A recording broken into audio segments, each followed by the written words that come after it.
दोस्तों, एक बार एक गुरु अपने शिष्य के साथ कहीं से गुजर रहे थे। चलते चलते वो एक खेत के पास से गुजरे।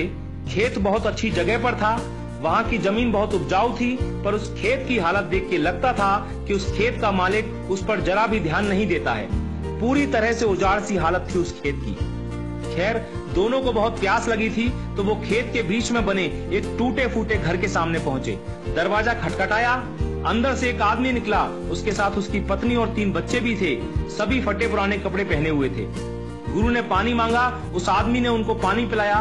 फिर गुरु ने उससे पूछा कि भाई साहब, आपके पास इतना बड़ा खेत है, ना वहां पर कोई फसल है, ना फलों के कोई पेड़ हैं, आखिर आप अपना गुजारा करते कैसे हैं?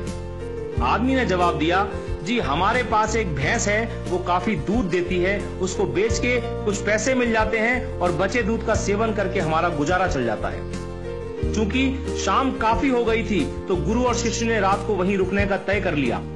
आधी रात को जब सब गहरी नींद में सो गए, तब गुरु ने शिष्य को उठाया और कहा कि चलो चलो, हमें अभी यहाँ से निकलना है, पर जाने से पहले हम उस आदमी की भैंस को पहाड़ से गिराकर मार डालेंगे। ऐसा करने का शिष्य का जरा भी मन नहीं था। उसे यह बहुत गलत लगा, पर वो गुरु की बात को टाल नहीं सका। तो वो भैंस को मारकर रातों रात वहां से गायब हो गए। ये बात शिष्य के मन में बैठ गई थी। 10 साल के बाद वो शिष्य एक सफल आदमी बन गया, तो अपनी गलती का पश्चाताप करने के लिए और उस आदमी की मदद करने के लिए अपनी कार से उस खेत के सामने पहुंचा। पर वहां उसने देखा कि उजाड़ खेत एक शानदार फलों के बगीचे में बदल चुका था। टूटे फूटे घर की जगह एक शानदार बंगला खड़ा था। जहां एक अकेली भैंस बंधी होती थी, वहां कई अच्छी नस्ल की गाय और भैंसें बंधी हुई थी। शिष्य ने सोचा कि शायद वो परिवार अपनी जमीन किसी को बेच के कहीं चला गया है, और ये सोचकर वो वापस लौटने लगा, तो उसे खेतों में वही 10 साल पहले वाला आदमी दिखाई दे गया। शिष्य उसके पास पहुंचा, बोला, शायद आपने मुझे पहचाना नहीं, 10 साल पहले मैं आपसे मिला था। फिर वो आदमी बोला, नहीं नहीं, ऐसा नहीं है, मुझे याद है, आप और आपके गुरु आए थे। उस रात को तो मैं कभी भूल ही नहीं सकता। आप लोग बिना बताए चले गए, पर उस दिन न जाने कैसे हमारी भैंस पहाड़ से नीचे गिर के मर गई। कुछ दिन तो समझ ही नहीं आया कि क्या करें, पर जीने के लिए कुछ तो करना था, सो लकड़ी काट कर बेचने लगा। पैसे आए तो खेत में बुआई कर दी, फसल अच्छी हुई तो उसे बेच के फलों के बगीचे लगा दिए।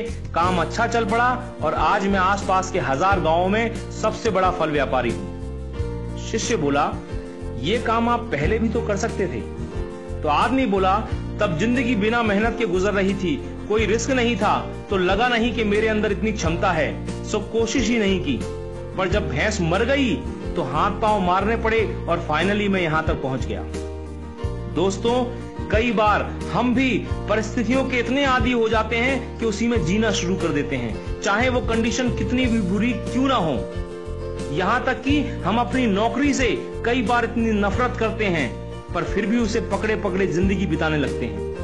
कई बार नए अवसर के बारे में हम बस इसलिए नहीं सोचते क्योंकि पुराने से हमारा दाल रोटी का खर्चा निकल रहा होता है। हम डरते हैं रिस्क लेने से, और सिर्फ इन्हीं वजहों से हम कभी अपने फुल पोटेंशियल को रियलाइज नहीं कर पाते।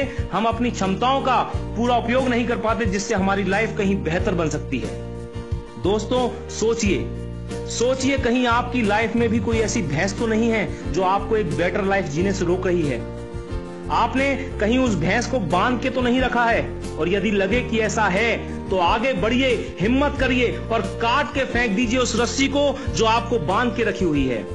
दोस्तों, आपके पास खोने के लिए सिर्फ वो एक भैंस है, यानी जरा सी चीज, पर पाने के लिए आपके पास सारा जहान है। Sky is the limit. मैं शैलेंद्र सिंह, आपका दिन शुभ हो।